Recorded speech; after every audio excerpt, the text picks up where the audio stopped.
Inspiration, clarity, confidence, and wholehearted business strategy. Welcome to Your Next Chapter, the podcast especially for women in their 40s and beyond who know that business and personal development go hand in hand. Tune in each week for marketing, mindset, and personal growth strategies, along with inspiring stories from women around the world who are creating new businesses and lives that are personally fulfilling and financially rewarding. If you're looking to create a business and life you love, you're in great company. Let's find out what will unfold in your next chapter. I'm your host, Angela Raspis, and I'm so delighted that you're here. Hi, this is Angela Raspis, and welcome to episode 19 in the Your Next Chapter podcast. Now, if you're anything like a typical business owner, you're probably finding that you're working more hours than you'd really like to, or possibly even should be. You're possibly spending less time with your family or doing the things that you love, and you're probably neglecting your health just a little bit and maybe feeling a bit overwhelmed and stressed. Now, look, business doesn't have to be like that, but we often get ourselves into a situation where we are trying to juggle so much at once and take care of everything that does become the scenario. And I'm sure you did not start your business so that you could work more hours than you ever have before for less money. Well, the person that I am interviewing today on this episode has a solution to this. Her name is Kristy Smith, and she is the founder of Virtual Elves, and she's got an absolute wealth of knowledge in the field of outsourcing for business and how to work with outsourced resources so you can transform the way your business is running, really so that you can scale and grow and become more profitable. And when we're talking about profits, we are not just talking money, we're also talking time. We all want abundance in our businesses. Now, that abundance can mean different things to different people. Absolutely, money is a part of that, but so is time, and so is peace, and so is fulfillment.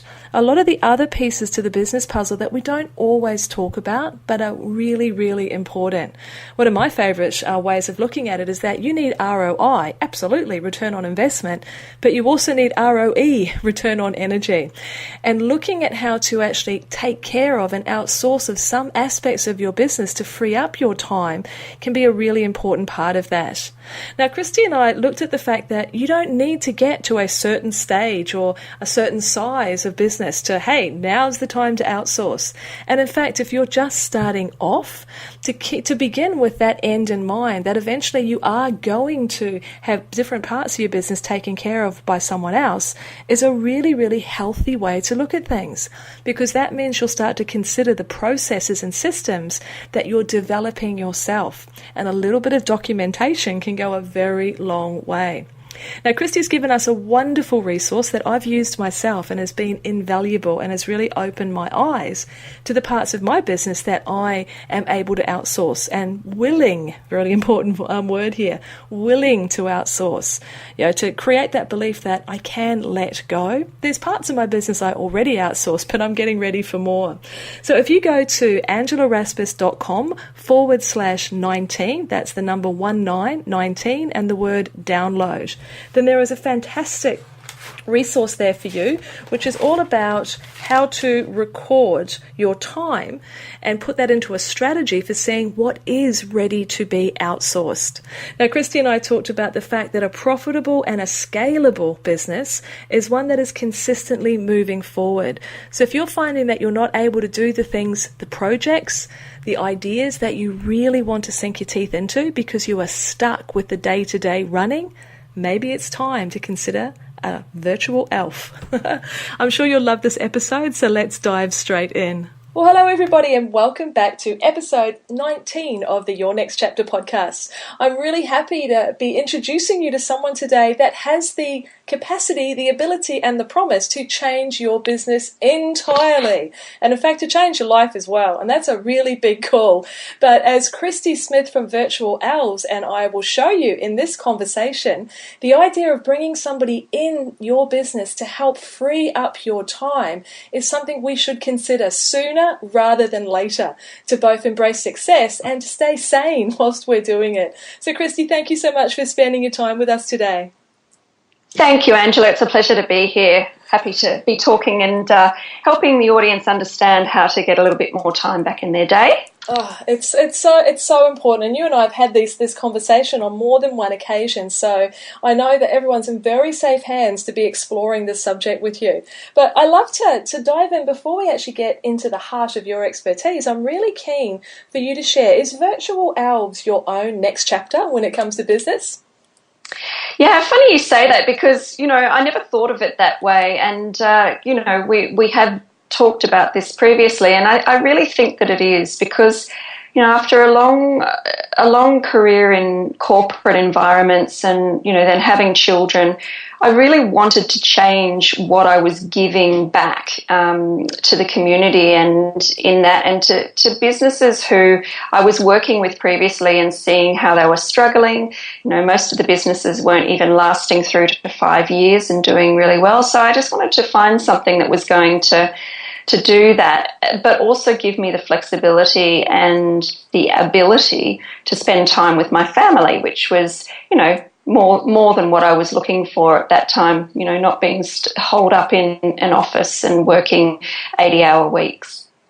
Oh, big time. I mean, I think that's the story behind why a lot of women decide to sidestep the corporate world in a lot of ways and to start our own enterprises, because quite often we are motivated by the fact we've had families. That was definitely a part of my story. I was in corporate world, and once I had Cameron, which was coming close to 17 years ago, I realised that if I wanted to have a different life, I needed to have a different occupation, and that's how my entrepreneurial journey started as well. So we often find that when we're starting next chapters, the first sort of step is that we utilize the skills that we had in corporate land, and then we create a business out of it. So is your background around that organisation or making things happen quicker and easier for people? Was that what you were doing in your past life as well? Yeah, it really was, but in very different environments. So I'd come from being in hospitality and as a food and beverage manager, really managing teams of people and managing and organising conferences and functions and having to manage the budgets around that, and really based on customer service, and I think a lot of what I do now is based on building relationships with my clients, making them feel safe and secure and being a trusted person, for their business to get that support. And so, 20 years of working in hospitality and then later in hospitals, managing the administration areas of the hospital and managing over 100 people at a time, but all towards one goal really of making sure that hospital and its processes and procedures ran very smoothly so that the customer had the best experience that they could have. So I think, that hasn't changed in the way that I run my business. I still run it with that in mind, knowing that processes, procedures, and the right people in those positions to give the best customer experience is what it's all about. That is such an important point. And I know that some entrepreneurs, and I put myself in this box, we hear frameworks, we hear processes, we hear systems, and we sort of freeze up. It's like, no, I'm sort of, what I do is organic. But I've certainly learned from you that no, getting processes and getting systems in place actually gives us the freedom that so many of us are looking for when we first begin our businesses. I know that as an entrepreneur, I actually was working more hours than I was working in corporate land, let's be honest, because there's so many pieces of the puzzle that we need to bring together. But I think as you get a little bit more aware of what makes your business tick, then you are able to sort of let go of the reins a little bit. But that getting to that point can sometimes be a little bit of a challenge. Do we need to be a certain size or at a certain stage before we're ready to get support for our businesses, do you think?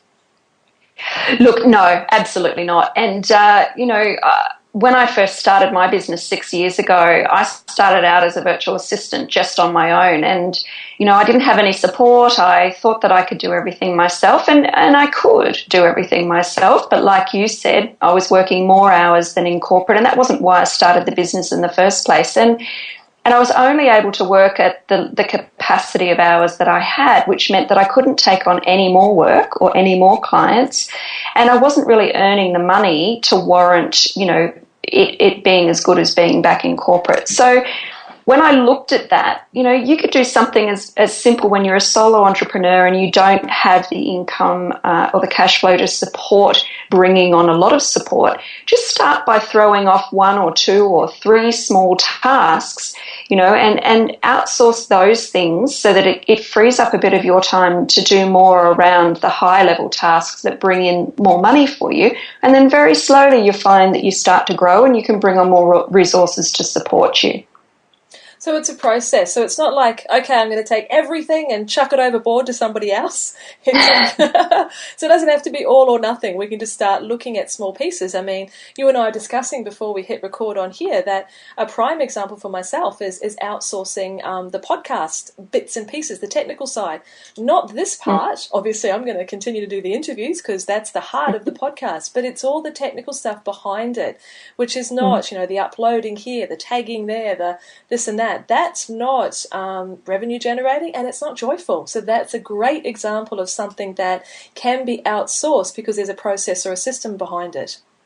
Yeah, absolutely. And, we've talked about this before on previous things as well. It's really important that before you even think about outsourcing or delegating your work, that you really go through that process of identifying exactly what you do every day and find out what the low-level tasks are of the tasks that you do. So like you said, the podcasting, that's a high-level task for you because it's something not just that you love doing, but it also brings, awareness to your brand and it's you. So that's something that you won't ever outsource. However, all the back-end stuff. And usually what you find is when you work out what that task is that you're doing, you can break it down probably 20 little pieces as to what happens to it once you've done that task, and people don't tend to break it down. They get overwhelmed by the enormity of a task without actually going into it and saying, well, how does this happen? And,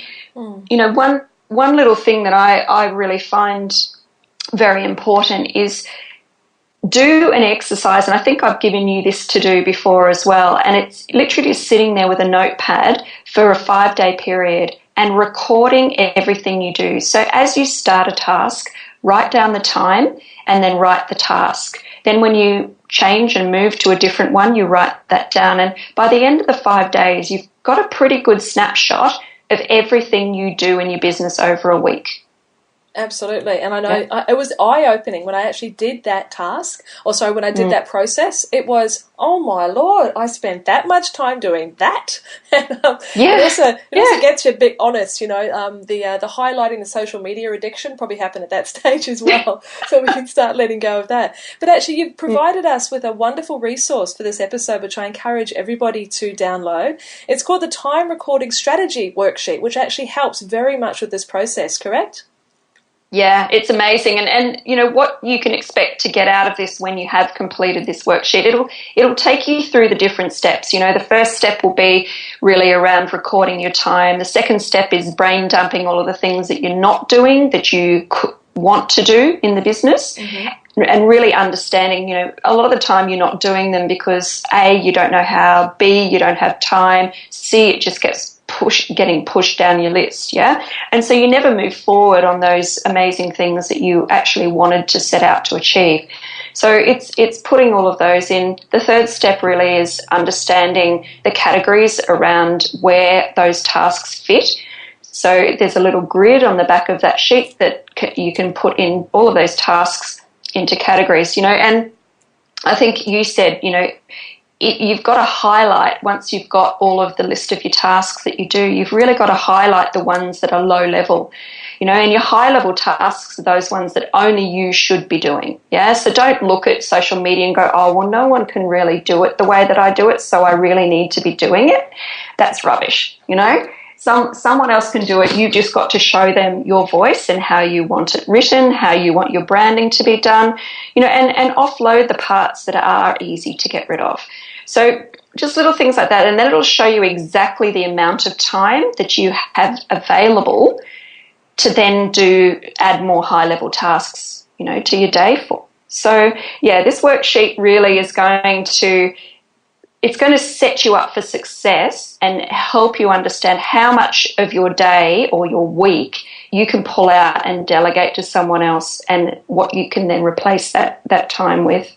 It's also a case of you being able to pick up perhaps some of those big projects that you've been really wanting to implement, to develop and implement, but you just haven't had the time. So it actually works on two levels, reducing that stress, but also opening, new possibilities. Is that what you found with your clients, that they lose some of that stress, but suddenly they find themselves being able to do the work that they really, really want to do? Yeah, absolutely. And I think the key thing to note here is a profitable, scalable business is one that is consistently moving forward. And what I find is that if you don't start moving your projects forward, if you're constantly putting them off because you don't have time or because you don't have the resources or you don't know how to do it, then you're not growing. You're just staying in one place and you're stagnant. So the more you're able to actually pull a project into the fold of the team that you have and be able to chip away at it slowly to get it completed, the better you are. It's just chipping away and getting things done step by step to make it move forward. And there's that step by step that's come up again, which is so important for us to hear. This is not an all or nothing. This is a little bit by little bit of identifying and letting go. And there was actually something else that was coming up as I was hearing you describing it, Kristy, which I think sounds really important. You touched lightly on the need for us to really understand what our business stands for and what are our values and what are our goals. And it's not just for us, it's also for us to be able to brief someone who's going to be outsourcing for us so that the work that's being created and implemented is in line with the vision that we've got for our business. Could you talk a little bit more to how important it is for you to be able to communicate that to the people that you're outsourcing to? Yeah, look, I think it's massive. And, a lot of the clients that I do work with, and I've just actually run some workshops recently all around the secrets to connecting a really, it's that secrets to connecting, can't get my words out, secrets to connecting that really passionate business owner with an equally passionate VA, right? So it's understanding that how can you expect somebody else to be as passionate about what you are with your business if you don't tell them and instill that in them? So it's really important that, any vision you have for your business, any goals, any plans, that you're transparent with the people that you're going to bring in so that they see the attractiveness of what you're trying to build. It's really hard for a VA to come into a situation where all they're given is a task to do, but they're not given the background behind why they've been given that task. They're not given the background behind why this is an amazing business and what the purpose of that business is to the community. Once they know that and you've got the right person, then they will be invested in every single task they do because they know the end result and what you're trying to achieve. That's so important, because I get the idea of we might have a tendency to keep things almost in silos, like here's the information about this task, but not knowing, as you're saying, how it fits into the big picture, then you really view the task very differently. You view it as just a task as opposed to a piece of that big picture, that vision. I mean, we've talked so often about how important it is for us to be really connected to our vision and to be very clear on what our why is so that we can find our most aligned clients who also share the desire to reach that sort of vision as well. But hadn't thought of it as being just as important to bring that vision into the hearts and the minds of your team as you're building up a team over time. That could be when you're briefing a graphic designer for your brand. It could be when you're briefing your web designer. And absolutely when you're briefing to work with your VA. So that's opened up a whole new concept in my head. Yeah, and it does. Once you open yourself up to that, you realise that, the right person will instantly be attracted to you because they believe in what you're trying to deliver. And the person that doesn't care isn't going to be invested or care about it. And you're going to know that very quickly and easily. So thinking about that, now I know like virtual elves, you're almost, I consider you as a matchmaking service in some ways.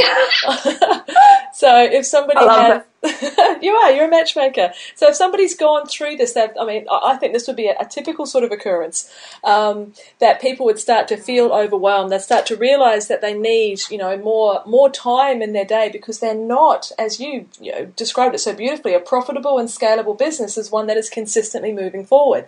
So if you're feeling stuck, you've identified the need to get some help in certain areas, you have downloaded and completed the time recording strategy workshop, and you've worksheet, and you now know that there are definite areas where you need help. You talked about the categories that are likely to come up. Are there real common ones that people uncover when they're working on that, or is it incredibly unique to each person?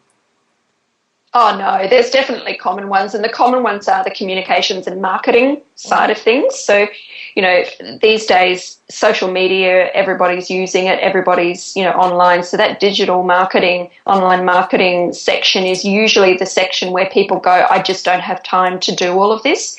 And it's the one that is probably the most important for your brand. So, yeah. That marketing and communications, definitely, that's the number one spot that everybody has full, a little box full of tasks. Yeah, absolutely. And what I know with me, it would be processes, like we talked about with uploading stuff. There's that highly technical term in mind, uploading stuff to WordPress. So that would be another key category, I would assume. Look, yes, it is, but that is more, that changes quite often with the different clients that we have. So the processes, look, I really recommend that, yes, a VA can do your processes, or, someone else can do those for you, but there are simple ways of doing processes, like screen recording tools can assist you with doing that. Things such as Jing or Snagit, these tools are great for all of your online processes and recording a video around that, particularly for VAs, because they're able to visually see it and not have to refer back to you the whole time. But the process side of things, I always recommend that that's something that you start with, and start small and do little bits and pieces. But yeah, get your VA then to do all of those processes for you once you've put them together, because that will just pull away all of those lower level tasks that are tying up your time. So is it fair to say that in an ideal world, let's blue sky here for a moment, I'm new in business, I've just started my next chapter business, and right at this point in time, the thought of actually being able to even afford outsourcing is a little bit far off, but nevertheless, if I start with the end in mind, as I think is a classic quote, and start to be aware of the processes that I already have, the things that I'm regularly doing in my business, and take note of those in some way, I'm actually setting myself up for a very positive experience in the future when I'm looking to outsource.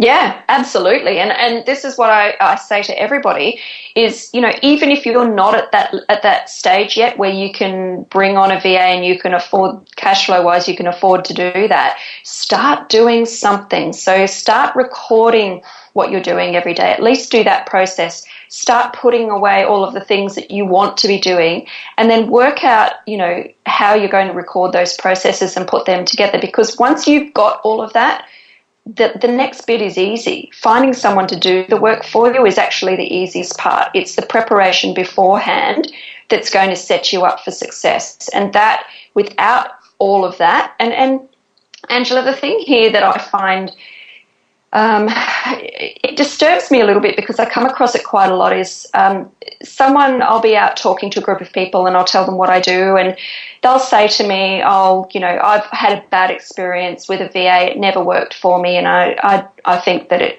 it will never work. And the reason why it doesn't work is because they've never invested the time in the beginning to make it work. And so then they have a bad experience because they're throwing tasks at a VA who doesn't know what to really do because they haven't processed it properly. And of course it's not going to work because there's no investment for them to make it work.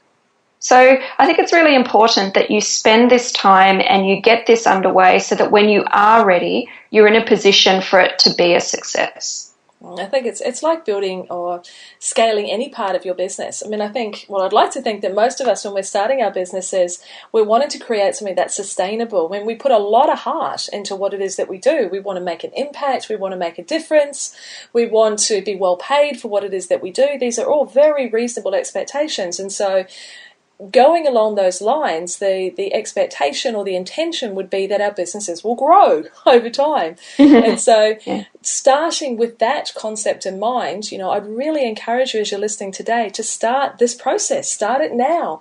Become really aware of what are the things that happen in your business and what are the processes. But I think another part to it is be very aware of what is it that you love doing? Because I know for sure there would be things that come up in everyone's business that you look at it on your to-do list and sort of the shoulders slump and you sort of keep pushing it away and procrastinate about it. Those are the sort of things, especially if they're essential components of your business, that you really do need to look at outsourcing. Do you think that love and hate relationship with tasks plays a big role in it as well?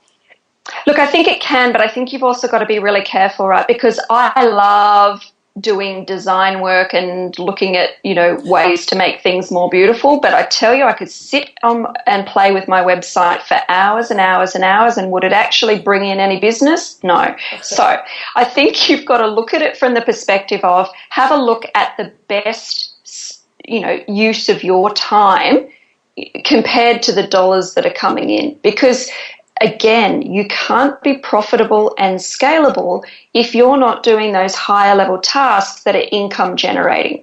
So, if you love doing graphic design work, whatever, it takes up all of your day, but you're not getting any money for that, then that's not really going to serve your purpose. So you've really got to look at, well, what part of income generating tasks do I enjoy doing? And look, not all of it is stuff that you have to enjoy. I don't necessarily, always enjoy not cold calling, but calling and, doing sales calls. However, I'm the best person to be doing that because I'm the closest to the business and I know exactly what's going to convert my clients. That's a good point. Does that make sense? Yes, we can't just do what we love. God damn it, I was hoping. Sorry to burst that bubble. No, that's okay. The bubble is re-inflating as we speak because, it's absolutely true. Look, we want to be involved in a business that we love because that makes the difficult stuff, the stuff that you have to do, the hustle stuff, easier because it's not always a bed of roses. We'll talk really frankly about that fact. But I think a point that you made just there is a really, really important one, that there's a big difference between being busy and being productive. Like I can faff around all day on stuff that I love, but it's not necessarily going to, bring in financial compensation to me. And I'm not a charity. I have to have my eye on the bottom line as well as the other components to my business. So, as you said, you could work, beautifully in graphic design all day, every day, but it wouldn't actually grow your business. So it's being very conscious of, I love that description that you use, income generating activities. So there's several different categories, which is why, the resource again, which is angelarasmus.com/19 download. That's a really, really good worksheet to discipline yourself to fill out because it's quite illuminating when you see the different tasks and how they're contributing to that, ongoing growth of your business. Absolutely. Yeah, absolutely. Well, I think another question that I would ask, and I know this is one of those, big scale questions, but have you seen in the years that you've been doing this, have you seen like best practice in terms of, okay, I'm ready, I'm going to take a leap, I've filled it all out, but that's not necessarily just the most important pieces. Is there any sort of insights that you could provide about, well, here's how to make your experience a really positive one? Yeah, of course. Once you've set yourself up and you've got everything right, just make sure that your communication channels are set up very well, because one of the biggest reasons why, a virtual assistant business relationship doesn't work is because there's a lack of communication or a lack of expectations set. So make sure before you go and bring somebody into the business that you're very clear on your expectations, and those expectations can be around communication, the hours that they work every day. And this last 2 weeks I've come across a couple of clients who are struggling because they're gorgeous and they're really flexible and they've given their VA a lot of flexibility. And that's caused a problem, because if you give someone too much flexibility and you're not prepared to work around that flexibility, then it's not going to work for you. So I would suggest, always set parameters of, I want you to work at this time until this time every day. That's when you can be online so that we can communicate if there's any problems. Don't make it super flexible, because you'll end up, the relationship just won't work so well. So that would be the first thing. The second thing, with the communication, particularly with a VA offshore, if you're looking for somebody offshore, is have a look at how they communicate. Ask them the questions. And, this is really important. A couple of really good questions to ask is, how do you like to communicate? Some of them like Skype, instant message. Some of them like WhatsApp. Some of them like emails. So ask them how they like to communicate, because that will help you in reaching them the best way that they know how. Another question is, ask them, simple things like, where do you see yourself in 5 years' time? Find out what their vision is for working with you. Are you part of their 5-year vision, or are they just wanting to have something in the meantime until they get to something else? That will give you a really good idea on whether they're long-term or short-term. Some other really good things to ask are, how do you like to be rewarded? And this is a really, really cool question to ask. And even if you have, just anybody, clients or anyone like that who you want to reward, ask them. We got some really cool answers from some of our VAs, and, some of it was chocolate, foot scrubs, massages, all that. And so I've got a whole big list of that now. And I know that when it's someone's birthday, I actually send them money to the value of what it was that they like to be rewarded with, and tell them it's specifically for that. Everyone loves to be rewarded in the way that most takes care of them. That's such a basic question that we'd often just overlook, isn't it? You don't ask it. And, the one big thing to the keys for success with delegating your work is you've got to get rid of your control freak. So you've got to just let go. And the only way that you can let go and be happy with not micromanaging somebody is if you've created your processes properly first. So if you do that, you should be confident enough that the VA or whoever you've given those details to is going to be able to get it. And so once you give them those details, a good idea for the first 2 weeks of working with somebody is literally just give them an induction for the first week. Talk to them about your business and what it means. Talk to them every day about, or give them reading. Tell them to go to a certain page on your website to learn more about you. Don't just throw them in the deep end and expect that they're going to know exactly what to do. That's really important. And I know that when all this comes together beautifully, as we're coming to the end of this conversation, you've got a perfect example. Your own VA, I believe, has been by your side for more than 5 years. Yeah, look, Cherry has been incredible. And I have to tell you that when I first hired her 6 years ago, I didn't hire her with the end in mind. I hired her also not for the skills necessarily that she had. I hired her for the attitude that she showed me when I said I was looking for somebody to help me build my dream.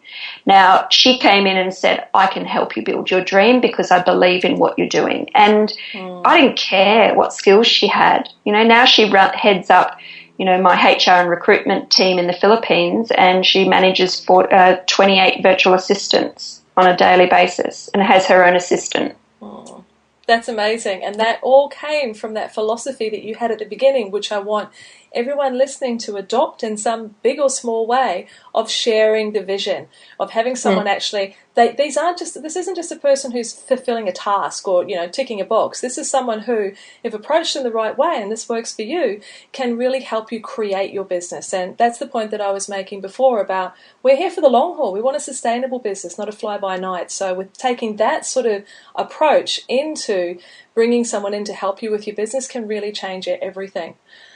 Yep, absolutely. Well, Kristy, this has been sensational. Hopefully it's really opened, for everyone who's listening, it's opened your mind and your heart to a way of actually outsourcing so that you can, grow the business and not get stuck. And, you can let go of little bit by little bit, but be very clear on the vision and share that so that someone can come along for the ride. Well, Kristy, there's going to be lots of links that I'll pop into the show notes on the podcast page. But for everyone listening who would love to find out more, where can we find you online? The best place to go is virtualelves.com.au, so www.virtualelves, as in the elf, .com.au, and or you can find me on my Facebook page. I'm pretty active there. If you want to drop in and say hi, that would be fantastic. It's just facebook.com/virtualelves. That's great. I'll make sure those links are there as well so everyone can track you down and perhaps start to have a conversation with how to make their life easier in business and clear up that time so that they can start getting into the projects that are really calling them. So thank you so much for your time today. I've really appreciated it. Thank you, Angela. It's been my pleasure. Hopefully everyone's got a lot out of it. I'm sure they have. And thank you for spending your time on the Next Chapter podcast. I know there's lots and lots of things you could be doing, and so I appreciate you investing your energy into hearing from the wholehearted women who are sharing their own insights and experiences to help you grow your business, or just to act as a shining example of what's possible when you take a leap of faith into a Next Chapter business. So I look forward to hearing you or seeing you again on the next episode.